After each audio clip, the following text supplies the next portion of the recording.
Welcome back. Welcome back. It's Ed Martin here in the Pro America Report. You know, I'm always looking across the country. We're looking for those people who are stepping up and getting things done in our local communities. So you've heard our friend, Representative Tammy Nichols from Idaho, who is out there fighting a good fight. She got through her primary. They ran a kind of clean fingernail moderate against her in the primary, and she won, which is really cool. But she pointed me towards another guy who won his primary to serve in the Idaho House. His name is Ben Adams. He's an Afghanistan war veteran, Marine, and he's a young guy. Geez, he's really young. He's been advocating for veterans, and you know, one of the things we've talked a number of times, bringourtroopshome.us, which is an effort to make sure that our policymakers are understanding that we don't want to fight wars forever. And it's a very cool group, cross section. If you go look on their website, bringourtroopshome.com, you see, you know, Veterans for Trump's on there. The ACLU is on there. It's folks that are saying, hey, how do we honor the men and women that are serving,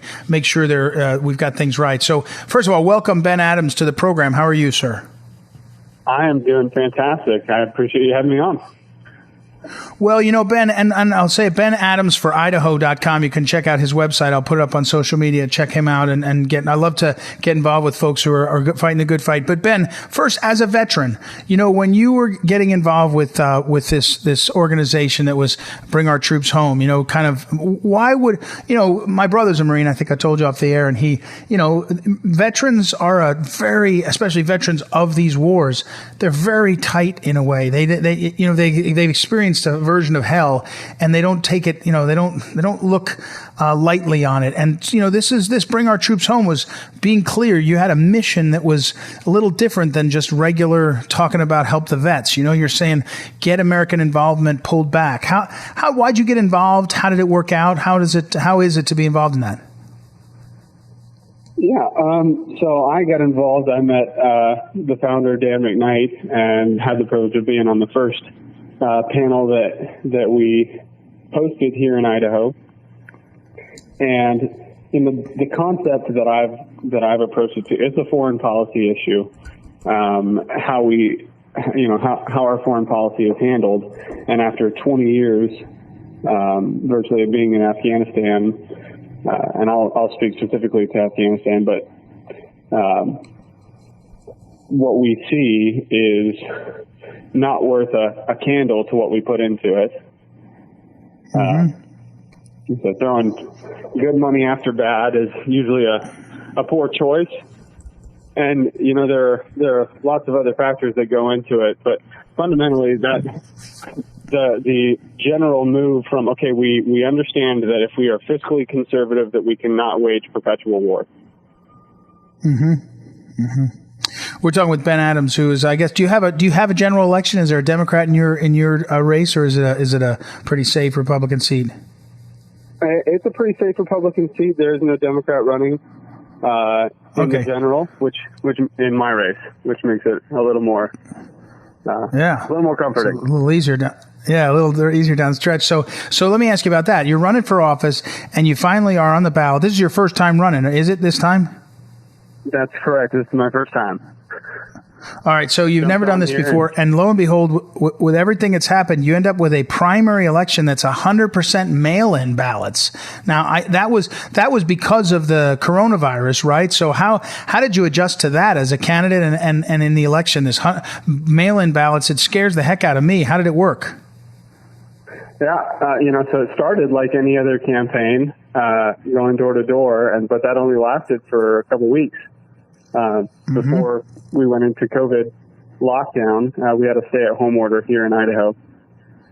And once that switched, we moved over to finding any other way we could get a hold of people, whether it was by phone or by mail. There's a big question right now here in Idaho on, it seemed to go pretty good. But from what I hear from constituents that have reached out to me, some people, they haven't missed a vote in 25 years, and this is the first time they didn't get to vote because of some mailing error or something like that. Right. Those are the outliers. The Canyon County Clerk's Office did a fantastic job, worked their butts off to make sure that this ran smoothly. But in the long term, I don't think this is something that that I or my constituents really want to see as a regular occurrence. We're talking with Ben Adams, who is running for the State House in Idaho and won his primary at 100% mail-in. So let me ask you about that, because here in your case, it worked out fine. You won your race by 20 points in a four-way race. So you could say, hey, mail-in, 100% mail-in was fine by me. I think I'm reading from our mutual friend that the highest primary turnout since 1980 or maybe 84. So, if you're a mail-in balloting proponent, you say, hey, got a lot bigger turnout. People got a chance to be in the system, and it doesn't only help liberals, because look, this guy Ben Adams, who's a conservative, he won. So what's the what are your worries, and more importantly, how can we think about this in other parts of the country where it would be a bigger threat? Yeah, well, I have the privilege of living in a more smaller town, more rural area. And so the accountability for votes is a little easier, because the voter turnout is going to be a lot lower in a lot of big cities, things like that. Right. You're going to see, it's a lot. The bigger it gets, the harder it is to control and make sure everything's going smoothly. And historically, absentee ballots have been those hanging chads, if you will. So. Mm-hmm. It's more of an approach of, we want as many people as possible to vote. And so in the future, I'm sure there will be people that opt into this. But having an all absentee ballot where no polling places are open, I take great exception to that. I think you should be able to vote in person. Well, it seems to me it's anybody who thinks that there's not an invitation to fraud on mail-in isn't being honest. Now, that doesn't mean that there's, I ran an election board for a couple of years in St. Louis, Missouri, and everything is an invitation to fraud. So you got to run good systems and all. So that's not automatically the problem. The bigger thing, I think, Ben, and I'll tell you to try to hammer home this point, we don't have a jury trial where we have the jury vote halfway through the case. You vote about the guilt or innocence of a matter at the end of a trial when you've seen all the evidence. In an election, you should have to see all the evidence, feel all the evidence, and vote at a certain moment in time. And I'm not, when you're an absentee ballot because you're serving in the military, okay. If you're sick in bed, okay. I get it. On the other hand, this idea that a no-fault absentee or mail-in, people are voting 2 weeks, 3 weeks, 4 weeks before, when there's lots of things that are happening, lots of impact on decision making. All right, we're talking with Ben Adams, and Ben Adams for Idaho.com. What's your top two issues in the legislature now? Now you're a new guy, you're in your early 30s, you're a veteran, and here you go into the Idaho legislature. I'm sure you're going to have a ton of power, a rookie guy up there. But what's your top two issues and hopes you take on? We have a real tax issue here. I think we've got some great ideas coming down the pipe on how to restructure our tax system here in Idaho.